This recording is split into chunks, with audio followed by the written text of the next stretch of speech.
हरे कृष्णा आजकेर चैतन्य चरितामृत आलोचना। जय जय श्री चैतन्य जय नित्यानंद जय द्वैत चंद्र जय गौर भक्तबिंद। जय जय श्री चैतन्य जय नित्यानंद जय द्वैत चंद्र जय गौर भक्तबिंद।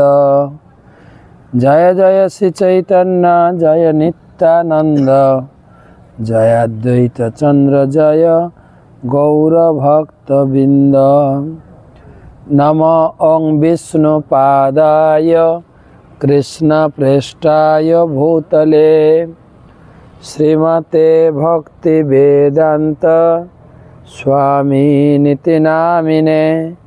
नमस्ते सारस्वते देवे गौरवाणी प्रचारिणे निर्विशेष शून्यवादी पाश्चात्य देशतारिणे।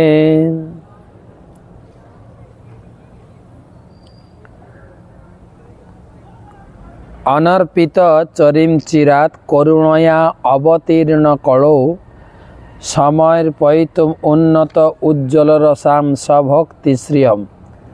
हरि पुरट सुंदर दूती कदम्ब संदीपितः सदा हृदय कंदरे स्फुरतु व सचिनंदन। राधा कृष्ण प्रणय विकृतिह्लादिन शक्तिरस्मा देकात्मनावपि भुवि पुरा देह भैदौ गतौ तौ।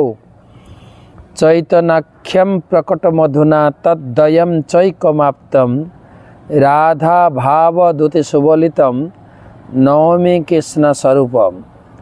श्रीराधया प्रणय महिमा कीदृशवा नैव साध्यो जनाद्भुत मधुरिमा कीदृशवा मदीय सौखाञ्जस्य मदनुभवत कीदृशं वेति लोभा तद्भावाढ्य समजनि शचिगर्भ सिन्धौ हरिन्दो।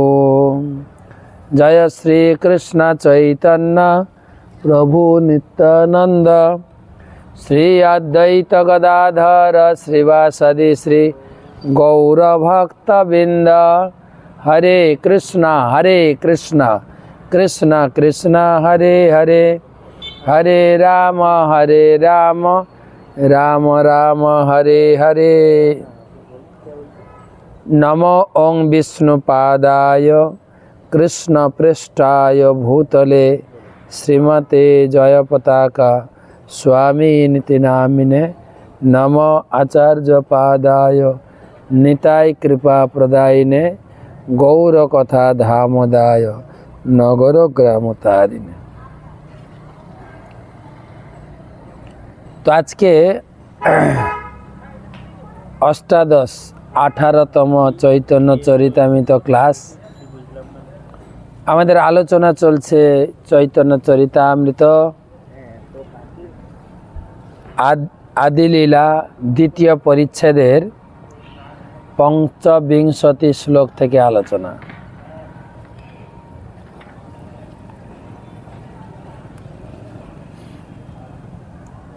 आलोचना प्रसंग चलছে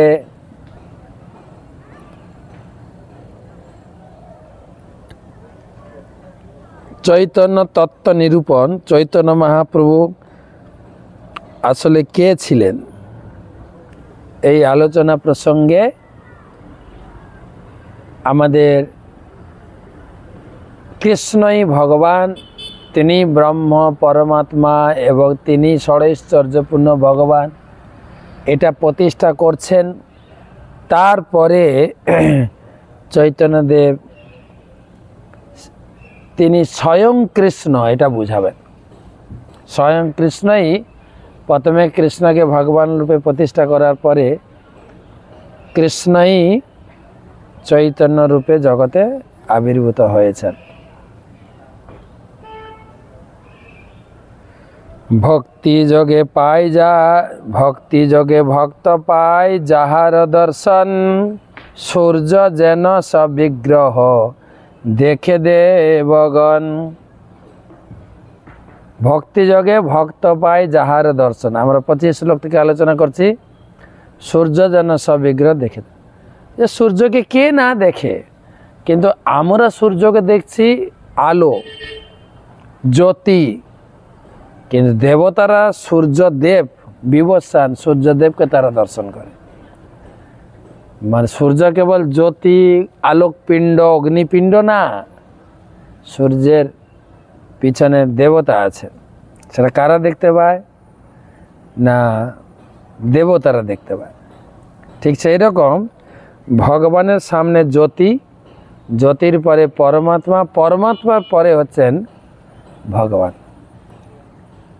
পরমেশ্বর ভগবান নিত্য শাশ্বত রূপ রয়েছে, যা জড় চক্ষুর দ্বারা দর্শন করা যায় না, মনোধর্ম প্রসূত জল্পনা কল্পনার দ্বারা উপলব্ধি করা যায় না। কেবলমাত্র দিব্য ভগবত সেবার মাধ্যমে ভগবানের চিন্ময় রূপ উপলব্ধি করা যায়। এখানে সূর্যদেবের সবিশেষ রূপ দর্শনের সঙ্গে ভগবানের চিন্ময় রূপ দর্শনের তুলনা করা হয়েছে। আমরা যদি আমাদের জড় চক্ষুর মাধ্যমে সূর্যদেবের সবিশেষ রূপ দর্শন করতে পারি না, কিন্তু তিনি সবিশেষ সত্তা সম্পন্ন এবং স্বর্গের দেবতা, তার রূপ দর্শন করতে পারেন। আমরা সূর্যকে দেখতে পারি না, কিন্তু দেবতারা দেখতে পান।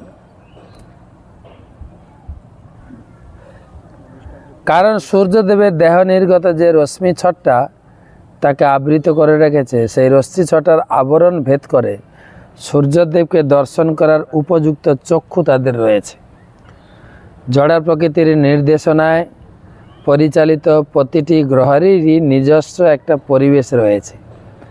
তাই কোনো বিশেষ গ্রহে যেতে গেলে সেখানকার পরিবেশ উপযোগী একটা দেহের প্রয়োজন হয়।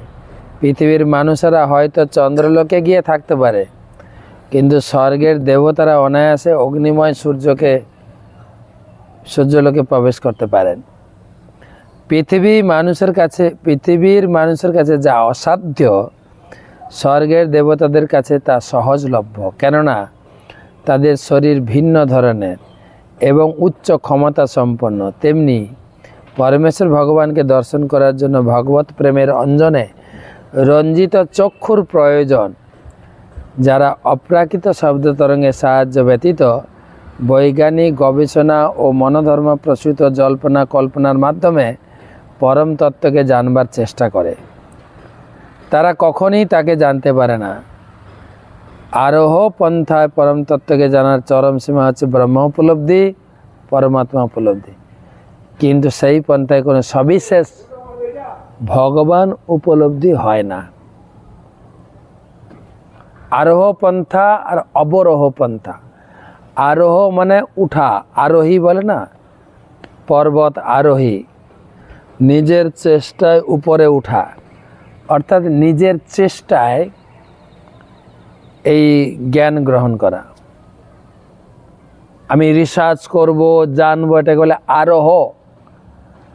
আর অবরোহ মানে উপর থেকে নামা, উপর থেকে গুরু পরম্পরা ক্রমে যে জ্ঞান এসেছে তা স্বীকার করে নেওয়া, এটাকে বলে অবরোহ।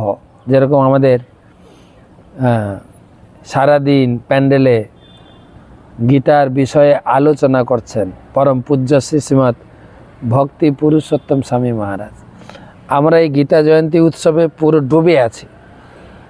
গীতা লেখন, গীতা পারায়ণ, গীতা সেমিনার, গীতা আলোচনা, গীতা শ্রবণ, গীতা মেলা, গীতার উপরে বিভিন্ন কুইজ প্রতিযোগিতা, গীতার উপরে বিভিন্ন প্রকার ভিডিও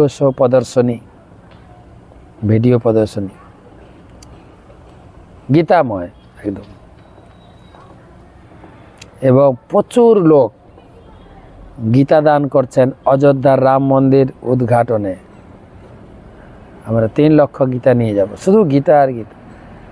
তো আমরা শুনছি পরম্পরা ক্রমে মহারাজ যেভাবে আমাদের গাইড করছেন, গীতাকে এরকম বোঝা উচিত। এবং গীতাতেও লেখা আছে যে অর্জুন যেভাবে গীতা গ্রহণ করেছেন এবং ভগবান শ্রীকৃষ্ণ যেভাবে গীতা গ্রহণ করতে আদেশ দিয়েছে, ঠিক সেইভাবে গীতাটাকে গ্রহণ করা উচিত। জ্ঞান যোগ মার্গে তারে ভজে যেই সব ব্রহ্ম আত্মরূপে তারে করে অনুভব। জ্ঞান যোগ আর যোগ মার্গ, যোগের মাধ্যমে পরমাত্মা, জ্ঞানের মাধ্যমে ব্রহ্ম, এই পর্যন্ত এগোনো যাবে, এর বেশি না। যারা জ্ঞান মার্গ অবলম্বন করে তারা পরমাত্মাকে জানতে পারে। যারা অষ্টাঙ্গ যোগের অবতরণ করে তারা ধ্যান করে যথাক্রমে দেহ নিষ্কর্ষ রশ্মি ছটা নির্বিশেষ ব্রহ্ম এবং অন্তর্যামী পরমাত্মাকে বিশেষ উপলব্ধি করতে পারে। এই ধরনের আধ্যাত্মবাদী কখনই ভগবানের সচ্চিদানন্দময় স্বরূপ দর্শন করতে পারে না। উপাসনা ভেদে জানি, 27 নম্বর শ্লোক।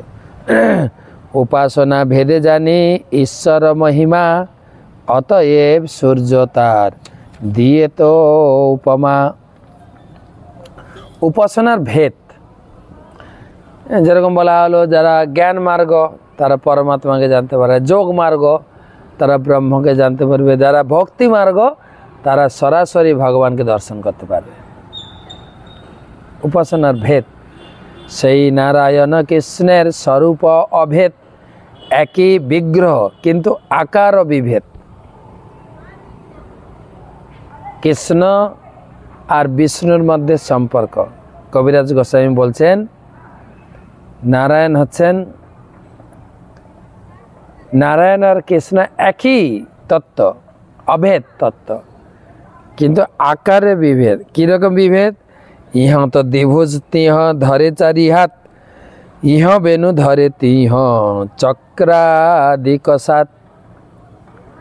কৃষ্ণ দ্বিভুজ মুরলীধারী আর ভগবান বিষ্ণু চতুর্ভুজ চক্রধারী, বংশীধারী চক্রধারী। নারায়ণ কৃষ্ণ থেকে অভিন্ন, তারা একই পুরুষ ভিন্ন রূপে প্রকাশিত। উচ্চ আদালতে হাইকোর্টের বিচারের প্রতি যেমন আদালতে অবস্থানকালে একভাবে, বাড়িতে অবস্থানকালে ভিন্নভাবে জীবনযাপন করে, এটি অনেকটা সেই রকম। নারায়ণ রূপে চতুর্ভুজ ভগবান, কিন্তু কৃষ্ণ রূপে দ্বিভুজ, একই বিগ্রহ। সেই নারায়ণ কৃষ্ণের স্বরূপ অভেদ, একই বিগ্রহ কিন্তু আকার বিভেদ। ইহ তো দ্বিভুজ তিহ ধরে চারি হাত, ইহ বেনু ধরে তিহ চক্রাদিক সাত।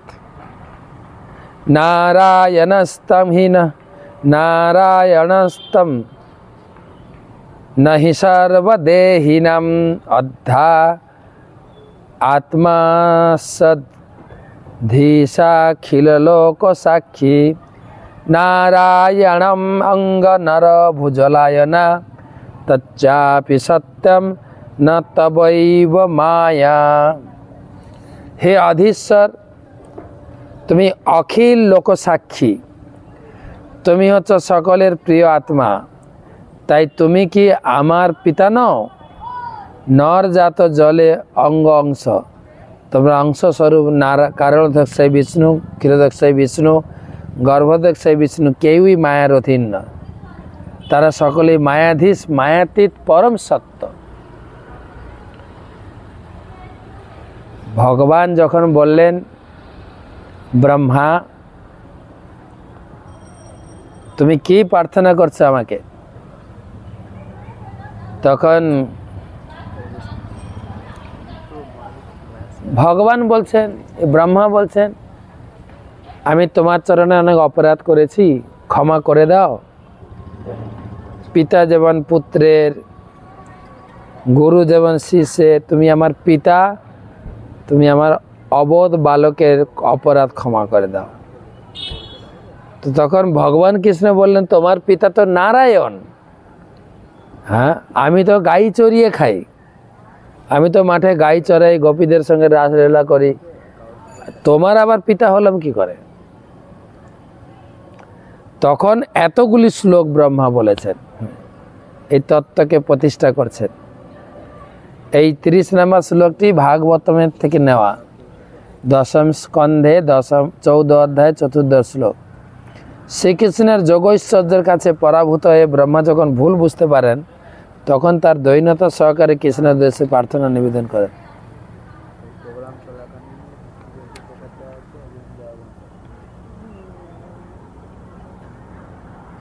ব্রহ্মা পরীক্ষা করে দেখতে চেয়েছিলেন গোপ বালক রূপে লীলা বিলাসকারী শ্রীকৃষ্ণই পরমেশ্বর ভগবান কিনা। ব্রহ্মা গোচারণ ভূমি থেকে শ্রীকৃষ্ণের সমস্ত গাভীদের গোপ বালকদের অপহরণ করে নিয়ে যান। তারপর তিনি যখন গোচারণ ভূমিতে ফিরে আসেন তখন তিনি দেখতে পান তার অপহৃত সমস্ত গোপ বালক এবং গাভীরা সেখানে ঠিক আগের মতোই বিরাজ করছে। কেননা শ্রীকৃষ্ণ পুনরায় তাদের সৃষ্টি করেছিলেন। ব্রহ্মা যখন শ্রীকৃষ্ণের এই যোগৈশ্বর্য দর্শন করেন তখন তিনি নিজের পরাজয় স্বীকার করেন। শ্রীকৃষ্ণের সব কিছু পরম অধীশ্বর লোকসাক্ষী প্রতিটি জীবের হৃদয়ে বিরাজমান পরমাত্মা পরম প্রিয় প্রভু বলে সম্বোধন করে তার বন্দনা করেন। ব্রহ্মার সঙ্গে একবার আবার দ্বারকাতেও ব্রহ্মাকে ভগবান ঐশ্বর্য দেখিয়েছিলেন। দ্বারকাতে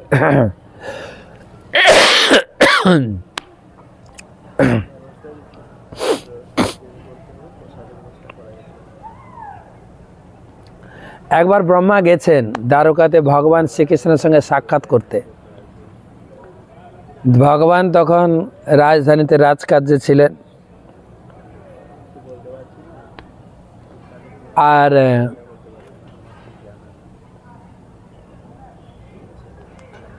ব্রহ্মা তখন সিকিউরিটি গার্ডকে বলেছেন, সেক্রেটারিকে বলেছেন, প্রভুকে গিয়ে বলুন ব্রহ্মা এসে সাক্ষাৎ করতে। তখন কৃষ্ণ কৌতুক করে বলছেন, কোন ব্রহ্মা? জিজ্ঞেস করো আগে। এইটা শুনে ব্রহ্মা চিন্তা করছেন, কোন ব্রহ্মা মানে আমি তো একাই ব্রহ্মা। ভগবান কি জানতে চাইছেন? ওকে গিয়ে বলো যে চতুষ্ষণ পিতা ব্রহ্মা, চতুর্মুখ। তো তখন ভগবান বললেন ঠিক আছে আসতে বলো। তো ভগবানের কাছে যখন ব্রহ্মা পৌঁছেছেন, ব্রহ্মা তখন দেখছেন কৃষ্ণ বসে আছেন। কৃষ্ণ বললেন যে ঠিক আছে ওয়েলকাম ব্রহ্মা। তখন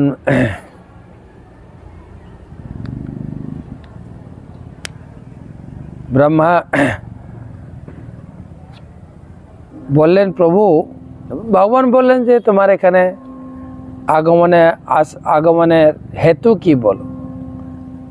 তখন ব্রহ্মা বললেন হেতুটা কি তো পরে বলবো, কিন্তু প্রথম কথা হচ্ছে আমি যখন গেটের কাছে এলাম, আমি যখন বললাম যে আপনাকে দর্শন করতে যাব, তখন আপনি জানতে চেয়েছিলেন কোন ব্রহ্মা।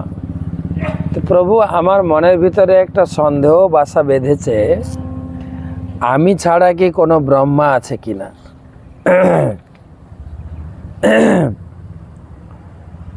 আর বলতে বলতেই ভগবান কৃষ্ণ সব ব্রহ্মাকে ডেকেছেন। আমাদের চতুর্মুখ ব্রহ্মা বসে আছেন সামনে সিংহাসনে, কৃষ্ণ বসে আছেন তার রত্ন সিংহাসনে। দেখছেন এ তো চতুর্মুখ ব্রহ্মা এক সাইডে বসে আছেন, আসছেন 10 মুখ ব্রহ্মা, 100 মুখ, 1000 মুখ, লক্ষ মুখ, কোটি মুখ। আর এতজন আসছে তো মাথায় মাথায় ঠেকে জ্যোতির্ময় হয়েছে, বিদ্যুৎ চমকে দিল না। এ হচ্ছে সব থেকে ছোট, ফাঁপ হয়ে গেছেন একদম। সে হচ্ছে ব্রহ্মা। সেই ব্রহ্মা ভগবান কৃষ্ণলীলায় সহযোগিতা করতে গিয়ে ব্রহ্মাকে দিয়ে ভগবান তার গোবৎস গোপসখাকে হরণ করালেন। তো হরণ করার পরে ব্রহ্মা ক্ষমা চাইছেন। শিশুবৎস হরি ব্রহ্মা করি অপরাধ, অপরাধ ক্ষমাইতে মাগে ন প্রসাদ। তোমার নাভি পদ্ম হইতে আমার জন্মদয়, তুমি পিতা মাতা আমি তোমার তনয়। পিতা মাতা বালকের নালয় অপরাধ, অপরাধ ক্ষমা মোরে করহ প্রসাদ। তা আমি অপরাধ করেছি, পিতামাতা যেরকম বালকের অপরাধ না নেয় তুমিও আমার অপরাধ নিও না, তুমি আমার পিতা। তখন ভগবান কৃষ্ণ বলছেন, কৃষ্ণ কহেন ব্রহ্মা তোমার পিতা নারায়ণ, আমি গোপ তুমি কইছে আমার নন্দন। তোমার পিতা তো নারায়ণ, নারায়ণ থেকে তোমার জন্ম, আমি তো গোপ জাতি, তা আমি কি করে তোমার পিতা হলাম? ব্রহ্মা বলেন তুমি কি না হও নারায়ণ, তুমি নারায়ণ শুনো তাহার কারণ। তুমি কি নারায়ণ নও? হ্যাঁ, তুমি তো সেই নারায়ণ। প্রাকৃত প্রাকৃত সৃষ্টে যত জীবরূপ, তাহার যে আত্মা তুমি মূল স্বরূপ। যত প্রাকৃত অপ্রাকৃত, প্রাকৃত মানে এই জগতে, অপ্রাকৃত মানে ঊর্ধ্ব জগতে যত জীব আছে তুমি হচ্ছে মূল স্রষ্টা। জড় প্রকৃতির তিনটি গুণের সমন্বয়ের ফলে জড় প্রকৃতি জড় জগতের আকাশ জগতের প্রকাশ হয়। চিৎ জগতে এই ধরনের কোনো জড় গুণ নেই, যদিও তার চিন্ময় বৈচিত্র্যে পরিপূর্ণ। চিৎ জগতে অসংখ্য জীব রয়েছে, যারা হচ্ছেন পরমেশ্বর ভগবান শ্রীকৃষ্ণের প্রেমময় সেবায় যুক্ত নিত্যমুক্ত আত্মা। জড় জগতে বদ্ধ জীবাত্মারা জড় প্রকৃতির ত্রিতাপ ক্লেশে জর্জরিত। পরমেশ্বর ভগবানের প্রেমময় সেবায় বিমুখ হওয়ার ফলে তারা বিভিন্ন প্রকার জনিতে শরীর ধারণ করে জড় জগতে আবদ্ধ থাকে। সংকর্ষণ হচ্ছেন সমস্ত জীবের আদি উৎস, কারণ তারা সকলেই তার তটস্থ শক্তি সম্মত। সেই সমস্ত জীবাত্মাদের কেউ কেউ জড়া প্রকৃতির দ্বারা আবদ্ধ, অন্যরা পরা প্রকৃতির দিব্য আশ্রয়ে নিত্যাস্থিত। জড়া প্রকৃতি হচ্ছে পরা প্রকৃতির বিকৃত প্রকাশ। ঠিক যেমন ধোঁয়া হচ্ছে আগুনের বিকৃত প্রকাশ, ধোঁয়া আগুনের উপর নির্ভরশীল, কিন্তু আগুনের মধ্যে ধোঁয়ার কোনো অস্তিত্ব নেই। আগুনের দ্বারা বহু কাজ সাধিত হয়, কিন্তু ধোঁয়া কাজে ব্যাঘাত সৃষ্টি করে। চিন্ময় জগতে মুক্ত জীবাত্মাদের পরম ভক্ত পরমেশ্বর ভগবানের উদ্দেশ্যে নিবেদিত সেবা 5টি বিভিন্ন রসের মাধ্যমে প্রকাশিত হয়। জড় জগতে সকলেই জড় সুখ ও দুঃখ কেন্দ্রিক আত্মস্বার্থ চিন্তায় মগ্ন। জড় জগতে সকলেই নিজেকে ভোক্তা বলে মনে করে, মায়া শক্তিকে ভোগ করার চেষ্টা করে, কিন্তু তাদের সেই প্রচেষ্টা কখনোই সফল হয় না, কারণ স্বতন্ত্রভাবে ভোগ করার ক্ষমতা জীবেদের নেই। তারা হচ্ছে সংকর্ষণের এক অতি নগণ্য অংশ মাত্র। সমস্ত জীবই পরমেশ্বর ভগবানের নিয়ন্ত্রণাধীন, তাই ভগবানকে বলা হয় নারায়ণ।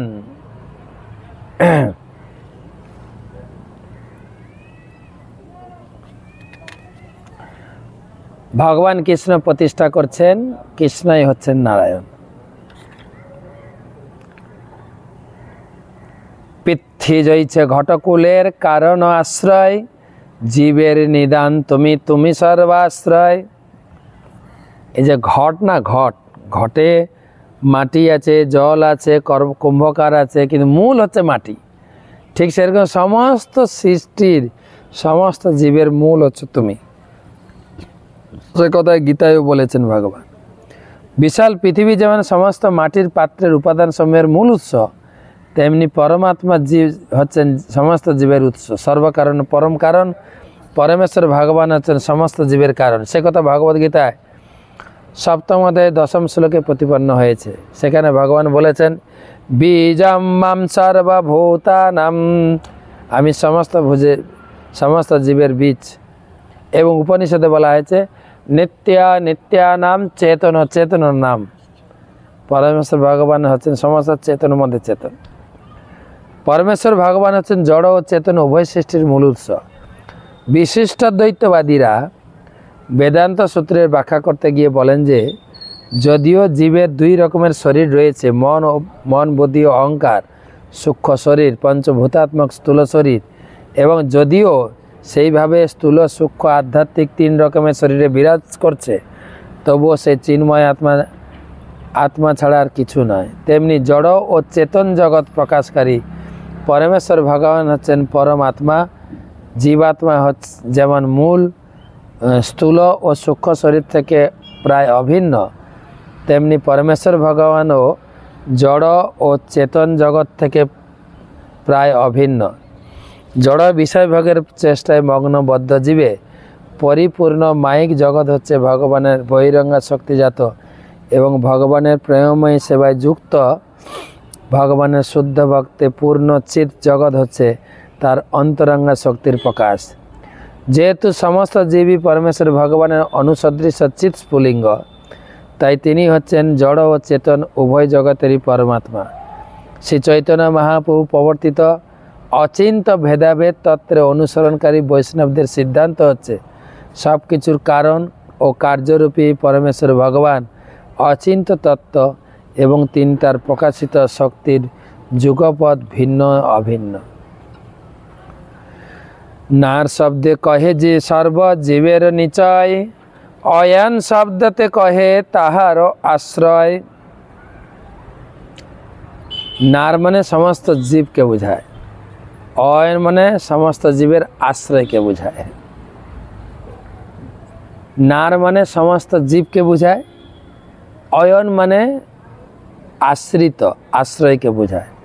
অতএব তুমি হও মূল নারায়ণ, এই এক হেতু শুনো দ্বিতীয় কারণ। একটা তো কারণ বললাম, নার মানে জীব আর অয়ন মানে আশ্রয়, তুমি সকলের আশ্রয়, তাই তুমি নারায়ণ। তো আরেকটা কারণ, জীবের ঈশ্বর পুরুষাদি অবতার, তাহা সভা হইতে তোমার ঐশ্বর্য অপার। যত পুরুষ অবতার আছেন সে তারা তো জীবের ঈশ্বর, কিন্তু তোমার ভিতরে ঐশ্বর্য অপার। অতএব অধীশ্বর তুমি সর্বপিতা, তোমার শক্তিতে তারা জগত রক্ষিতা। অতএব তুমি হচ্ছে অধীশ্বর, তোমার আশ্রিত হয়ে এই সমস্ত পুরুষ অবতাররা পালন করছেন। নারের অয়ন যাতে করহ পালন, অতএব হও তুমি মূল নারায়ণ। যেহেতু তুমি সমস্ত জীবের আশ্রয়, তাই তুমি হচ্ছে মূল নারায়ণ। এই জগতে সমস্ত জীবের পালনকর্তা হচ্ছেন তিনজন বিষ্ণু অবতার, কিন্তু শ্রীকৃষ্ণ সেই পুরুষ অবতার থেকেও অধিক ব্যাপক ও প্রবল। তাই শ্রীকৃষ্ণ হচ্ছেন আদি পিতা প্রভু, যিনি তার বিভিন্ন অংশ প্রকাশ দ্বারা সমগ্র সৃষ্টি পালন করেন। যেহেতু তিনি সমস্ত জীবের আশ্রয়ে পুরুষ অবতারদের পালন করেন, তাই শ্রীকৃষ্ণ যে মূল নারায়ণ সে বিষয়ে কোনো সন্দেহ নেই। তৃতীয় কারণ শুন শ্রী ভগবান, অনন্ত ব্রহ্মাণ্ড বহু বৈকুণ্ঠাদি ধাম। 3 নম্বর কারণ, ব্রহ্মা কৃষ্ণকে শোনাচ্ছেন 3 নম্বর কারণ শোনো, যে অনন্ত বৈকুণ্ঠ রয়েছে, ইথে যত জীব তার ত্রৈকালিক কর্ম, যাহা দেখো সাক্ষী তুমি জানো সব মর্ম। এই জগতে অতীত বর্তমান ভবিষ্যৎ রয়েছে কার্যকলাপ, তুমি সকলের কার্যকলাপ প্রত্যক্ষ করো, তুমি হচ্ছ সমস্ত কার্যকলাপের সাক্ষী, তুমি হচ্ছ সব কিছুর মর্ম জানো। তোমার দর্শনে সর্ব জগতের স্থিতি, তুমি না দেখিলে কারো নাহি স্থিতি গতি। সমস্ত কার্যকলাপ প্রত্যক্ষ করার জন্য তুমি তাদের পরিচালনা করে বলেই জগতের, তুমি ব্যতীত জগতের স্থিতি নেই। তুমি দেখো বলে তারা দেখে। যেরকম ভগবানের 2 চোখ, এই রাত্রে চন্দ্র আর দিনে হচ্ছে সূর্য। সূর্য উঠলেই সূর্যের আলোতে সব কিছু দেখি, তাই না? তো সেই জন্য ভগবান তুমি দর্শন করলে, তুমি দেখলে, তাহলে দেখা হবে। নারের অয়ন যাতে করে দর্শন, তাহাতেও তুমি হও মূল নারায়ণ। তুমি যেহেতু সূর্য দিয়ে চন্দ্র দিয়ে সমস্ত জীবকে দর্শন করছো, তার মানে দর্শন করে তুমি পালন করছো, সেই জন্য তুমি নারায়ণ। পরমাত্মার রূপে শ্রীকৃষ্ণ অপ্রাকৃত প্রাকৃত জগতের সমস্ত জীবের হৃদয়ে বিরাজ করেন। পরমাত্মারূপে তিনি হচ্ছেন অতীত বর্তমান ও ভবিষ্যৎ, অর্থাৎ সর্বকালে সর্বযুগের সমস্ত কার্যকলাপের সাক্ষী। জীব তার পূর্বের শত সহস্র জীবনে কি করছে তা সবই শ্রীকৃষ্ণ জানেন, বর্তমানে তারা কি করছে তাও তিনি জানেন। তাই তাদের বর্তমান কার্যকলাপ পরিপ্রেক্ষিতে ভবিষ্যতে তারা কি ধরনের ফল লাভ করবে সেই সম্বন্ধে তিনি পূর্ণরূপে অবগত। ভগবদ্গীতায় বর্ণিত যে জড়া প্রকৃতির প্রতি তারা দৃষ্টিপাতের ফলে জড়া সৃষ্টির প্রকাশ হয়, তার অধ্যক্ষতা ব্যতীত কোনো কিছুরই অস্তিত্ব থাকতে পারে না। যেহেতু তিনি প্রত্যেক জীবের আশ্রয়স্বরূপ মহাবিষ্ণুকে প্রত্যক্ষ করেন, তাই তিনি হচ্ছেন মূল নারায়ণ। কৃষ্ণ কহেন, ব্রহ্মা তোমার না বুঝি বচন, জীব হৃদি জলে বইছে সেই নারায়ণ। ব্রহ্মা, ভগবান তো বুঝেন, লোককে বোঝানোর জন্য বলছে, ব্রহ্মা তুমি যে কি বলছো আমি কিছু বুঝতে পারছি না। আরে জলে যিনি শয়ন করেন নারায়ণ, তিনি হচ্ছেন সকলের আশ্রয়, তিনি হচ্ছেন সকলের জীবের হৃদয়। ব্রহ্মা কয়ে, জলে জীবে যেই নারায়ণ, সেসব তোমার অংশ এ সত্য বচন।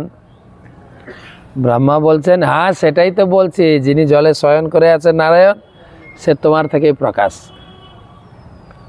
আপনারা বৃন্দাবন লীলায়ও দেখবেন, যখন অক্রূর ভগবান কৃষ্ণকে নন্দালয় থেকে, গোকুল থেকে বা নন্দগ্রাম থেকে তিনি নিয়ে যাচ্ছিলেন, যমুনাতে যখন স্নান করছিলেন অক্রূর, তখন দেখছিলেন সেই কৃষ্ণ বলরাম, বলরাম হয়ে গেছেন শেষনাগ, তার উপরে কৃষ্ণ নারায়ণ হয়ে শয়ন করে আছেন, আবার সেই কৃষ্ণ রথে বসে আছেন। তো কৃষ্ণ তো সেই একই।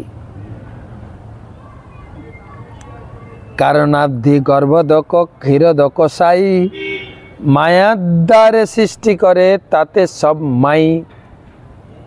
যে তিন বিষ্ণু, কারণদক্ষাই বিষ্ণু, গর্ভদক এবং ক্ষীরদক্ষাই বিষ্ণু, তারা মায়ের সঙ্গে সম্পর্কযুক্ত নয়, সৃষ্টি কাজের জন্য তিনি মায়াতে সংযুক্ত। হিরণ্য গর্ভের আত্মা গর্ভদকসাই, ব্যষ্টি জীব অন্তর্যামী ক্ষীরদক্ষাই। সমস্ত জীবের পরমাত্মা, তাই তিনি হচ্ছেন গর্ভদক্ষাই, আর একক জীবের পরমাত্মা, তাই তিনি ক্ষীরদক্ষাই। এ সভার দর্শনতে আছে মায়াগন্ধ, তুরীয় কৃষ্ণের নাহি মায়ের সম্বন্ধ। এই তিনজন মায়ের সঙ্গে সম্বন্ধ রয়েছে, কিন্তু তুরীয় কৃষ্ণের, এই কৃষ্ণের সঙ্গে মায়ের কোনো সম্পর্ক। এই শ্লোকের তাৎপর্য লিখছেন প্রভুপাদ। কারণদক্ষাই বিষ্ণু, গর্ভদক্ষাই বিষ্ণু, ক্ষীরদক্ষাই বিষ্ণু, এই তিন পুরুষ অবতারে সকলের জড়া প্রকৃতির বা মায়ের সঙ্গে সম্পর্ক রয়েছে। কারণ মায়ের দ্বারা তারা জড় জগৎ সৃষ্টি করেন। এই তিন পুরুষ তারা যথাক্রমে কারণ সমুদ্র, গর্ভ সমুদ্র, ক্ষীর সমুদ্রে শয়ন করেন। তারা হচ্ছেন সব কিছুর পরমাত্মা। গর্ভদক্ষাই বিষ্ণু হচ্ছেন সমগ্র ব্রহ্মাণ্ডের পরমাত্মা, গর্ভদক্ষাই বিষ্ণু হচ্ছেন সমষ্টিগত জীবের পরমাত্মা, ক্ষীরদক্ষাই বিষ্ণু হচ্ছেন ব্যষ্টি জীবের পরমাত্মা। সৃষ্টির কারণে তারা যেহেতু মায়ের সঙ্গে সম্পর্কযুক্ত, তাই বলা যায় যে তারা মায়ের সঙ্গে যুক্ত। কিন্তু শ্রীকৃষ্ণ হচ্ছেন মায়াতীত, তার সঙ্গে মায়ের কোনো সংস্পর্শ নেই। তার এই চিন্ময় স্থিতিকে বলা হয় তুরীয় বা মায়াতীত। বিরাট হিরণ্য গর্ভশ্চ কারণম চেতুপাধয়ঃ, ঈশস্য যত্রিভির্হীনম তুরীয়ম তৎপ্রচক্ষতে। এই জড়জগতে ভগবান বিরাট, হিরণ্যগর্ভ, কারণ, এই তিন মায়া সম্বন্ধে উপাধিযুক্ত। এই তিনটি উপাধির অতীত চতুর্থ স্তরে ভগবান যে চরম স্থিতি, তাকে বলে তুরীয়। বিরাট রূপে ভগবানের প্রকাশ, সব কিছু আত্মারূপে তার প্রকাশ এবং প্রকৃতির কারণরূপে তার প্রকাশ, এ সমস্তই পুরুষ অবতার বলে উপাধি। যারা জড় সৃষ্টিকে পরিচালনা করেন, ভগবানের চিন্ময় স্তর সব রকমের উপাধিতে অতীত, তাই স্তরকে বলে চতুর্থ বা মায়াতীত। শ্রীমদ্ ভাগবতমে একাদশ স্কন্ধের ৫৫ অধ্যায় ১৬ শ্লোকে শ্রীধর স্বামী গীত টিকার উদ্ধৃতি।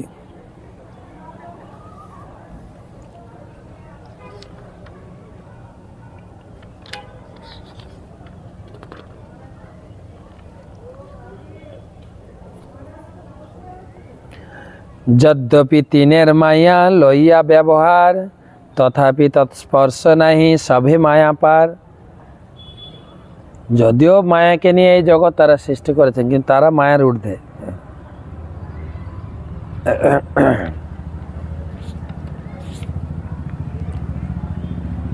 এত দিশনমিশস্য প্রকৃতিম স্তোপি তদ্গুণৈ ন যুজ্যতে সদাত্মস্থৈ যথা বুদ্ধি তদাশ্রয়া। জড়া প্রকৃতিতে অবস্থিত হওয়া সত্ত্বেও প্রকৃতির গুণের বশীভূত না হওয়াই হচ্ছে জীবের ঐশ্বর্য।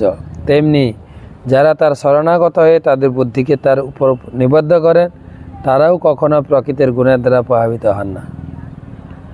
এই শ্লোকটি ভাগবতমের প্রথম স্কন্ধে 11 অধ্যায়ে 38 শ্লোকতে উঠত। যারা পরমেশ্বর ভগবানের শ্রীপাদপদ্মে আশ্রয় গ্রহণ করেছেন, তারা জড়া প্রকৃতিতে অবস্থান করলেও তারা জড়া প্রকৃতি দ্বারা প্রভাবিত নন। ভগবানের শুদ্ধ ভক্ত জড়া প্রকৃতির 3টি গুণের মধ্যে অবস্থান করেন।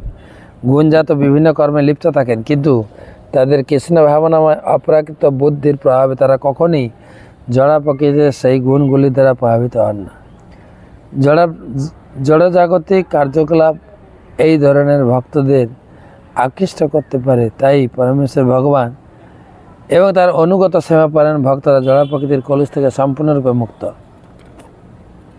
সেই 3 জনের তুমি পরম আশ্রয়, তুমি মূল নারায়ণ, ইথে কি সংশয়।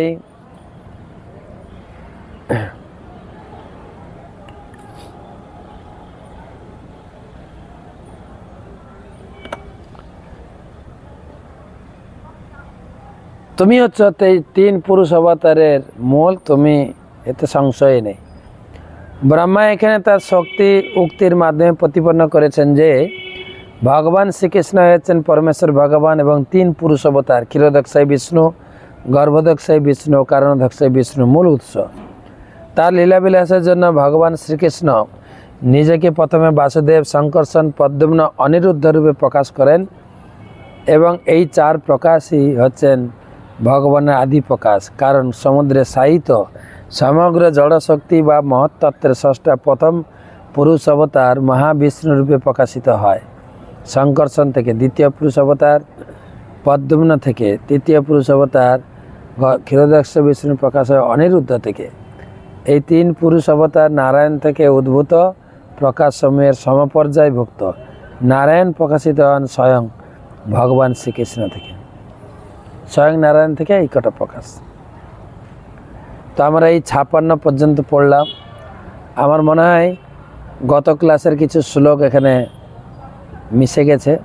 এনেও শাস্ত্র যতবার পড়ব ততবারই আনন্দ লাভ করা যায়।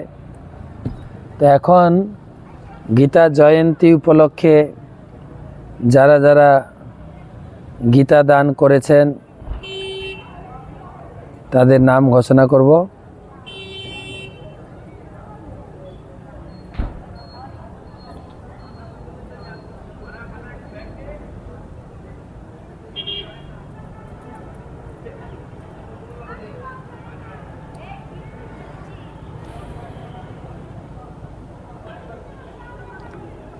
দীপাঞ্জন বণিক, বকুল ভৌমিক। দীপাঞ্জন বণিক 2টো, বকুল ভৌমিক 1টা গীতা।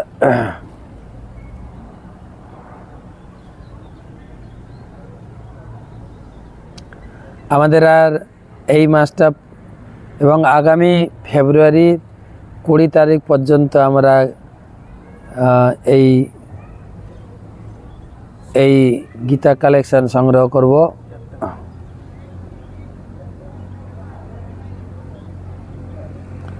আপনারা যারা এখনো দেননি সবাই কিছু কিছু দেবেন। রঞ্জিত মণ্ডল হাসনাবাদ থেকে, তার গ্রুপের পক্ষ থেকে রঞ্জিত মণ্ডল, লক্ষ্মীনারায়ণ মণ্ডল, জয়া মণ্ডল, কৃষ্ণা মণ্ডল, নবকুমার মণ্ডল, অপূর্বা মণ্ডল, হরিদাসী মণ্ডল, বৈশাখী রায়, অয়ন্তিকা দাস, মৌসুমী দাস, টোটাল 12 পিস গীতা। আপনাকে ধন্যবাদ জানাই রঞ্জিত মণ্ডল। আপনি আরও সংগ্রহ করুন, আমাদের সময় রয়েছে।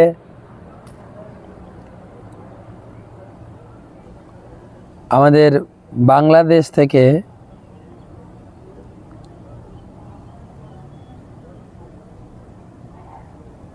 অরুণ কান্তি প্রভুর কাছে যারা যারা জমা দিয়েছেন টাকা, দীপক দাস 2টি, মৃত রতিলাল মল্লিক 1টি, মৃত সুবর্ণ মল্লিক 1টি, মাখনলাল আইচ 1টি, রীতারানী আইচ, স্বদেশ কুমার আইচ, ময়না আইচ, তুলসীরানী সরকার, অর্জুন ভদ্র, জীবন কৃষ্ণ সাহা, শীষচন্দ্র সাহা সবাই 1টি করে গীতা। স্বাগতা শিকদার ও কবিতা শিকদার ঢাকা থেকে 51টি গীতা। তারপরে মাখনচন্দ্র শিকদার, সুরুচি শিকদার, হরিদাস সরকার, আলুরানী সরকার, শিশির শিকদার, তৃষা সরকার, মিতু 6টি গীতা, 1-1টি করে প্রত্যেকে 6টি।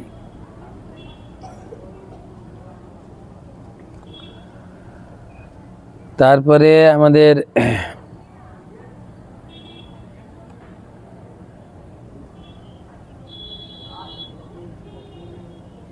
ব্রজলীলা গৌরাঙ্গী দেবী দাসী ঘাটাল ক্ষীরপাই থেকে,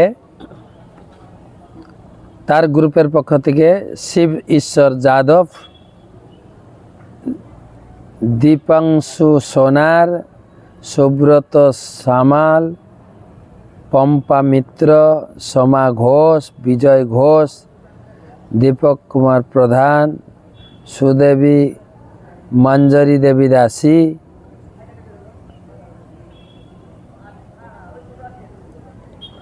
দীপক কুমার প্রধান বন্ধু 1টি গীতা, সুদেবী মঞ্জরি দেবী দাসী 12টি গীতা, আহাদ আলী 2টি গীতা, দিব্যেন্দু কয়াল 2টি গীতা, শিখা জানা 5টি গীতা, সুরজিৎ দাস 1টি গীতা।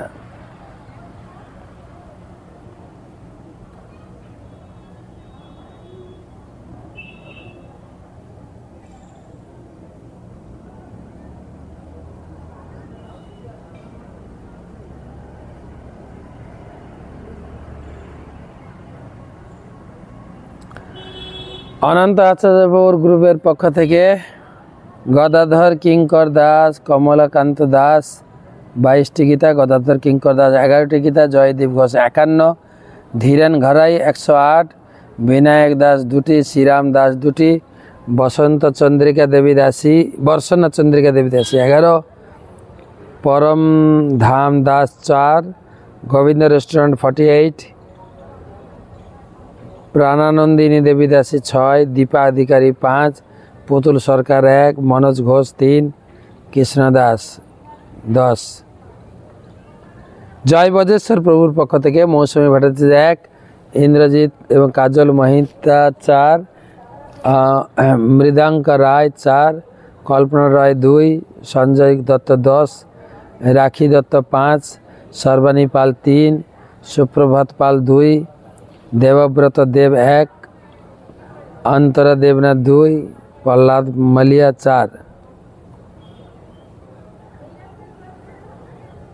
প্রেমাত্মা গৌরাঙ্গ প্রভু मीना রায় 10, शेषेन्दु 1, सुदेशना मंडल 2, भूदेव चंद्र दास 4, सुमंत चट्टोपाध्याय 4, तपति नस्कर विश्वास 5, मिलन कुमार दास 51, कल्पना राय 10, अंकिता पाटेल, कृष्णेन्दु, अयन भट्टाचार्य, কৈলাস আগরওয়াল 1টি করে, আর নিতাই সরকার 2টি। দ্বিভুজ গৌর লীলানাথ 2, আকাশ অধিকারী 4, তপন কুমার জানা 2, ছবি জানা 2,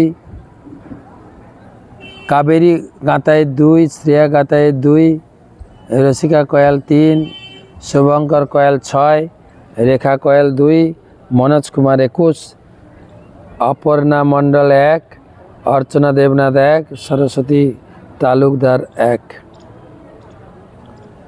সর্বাণী নন্দিনী, ললিতা দেবী দাসী 6, ক্ষিতীশ চন্দ্র বিশ্বাস 1, বিনয় রায় 5, প্রতিম সাধু খাঁ 2, অরিন্দম সাধু খাঁ 2, অপূর্বলাল সাধু খাঁ 1, প্রতিমা সাধু খাঁ 1, লাল পদ্মরানী সাধু খাঁ 2, सरस्वती बेरा, सुबल गौर प्रवर्तक सरस्वती बेरा 2, अपर्णा पट्टनायक 12,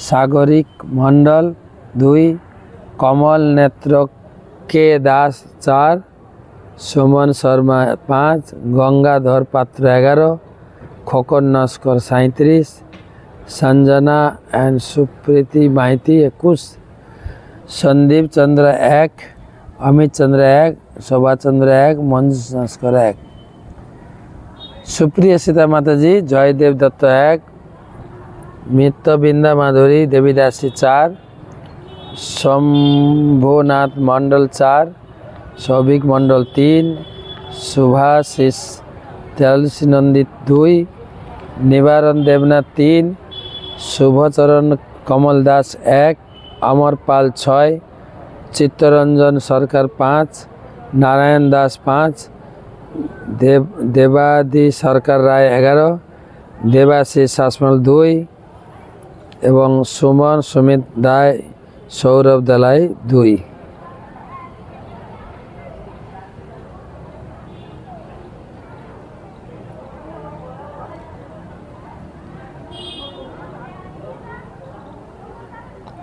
तो सबाइके धन्यवाद। যারা যারা গীতা দান করেছেন সবাইকে কৃতজ্ঞতা জানাই। এটা কটা গীতা? সুভদ্রা গৌর দাস, চন্দ্রমুখী রাধা দেবী দাসী, সুমুখী গান্ধিকা দেবী দাসী, ধ্রুব কর্মকার, একটা করে গীতা, 4টি গীতা। গোপাল সাহা, জ্যোৎস্না সাহা, আলিম মায়ন সাহা, গোপাল দেবনাথ, সুনীতা দেবনাথ, ঝর্ণা হালদার, সত্যজিৎ হালদার, মায়া সাহা, সঞ্জীব সাহা, সব একটি করে গীতা। যারা যারা গীতা দান করেছেন, যাদের নাম ঘোষণা করলাম, তাদের ধন্যবাদ, কৃতজ্ঞতা জানাই। ভগবান রামচন্দ্র বেশি করে আশীর্বাদ করুক। ভগবান নরসিংহদেব আপনাদের সকলকে সুরক্ষিত রাখুক। আপনার এবং আপনার পরিবারের মঙ্গল কামনা করি। একাদশীতে আপনাদের নামে বিশেষ পূজা হবে। ভগবানের কাছে প্রার্থনা, হরে কৃষ্ণা কৃষ্ণ কৃষ্ণ হরে হরে, হরে রাম রাম রাম হরে হরে। অসংখ্য ধন্যবাদ। শুভরাত্রি।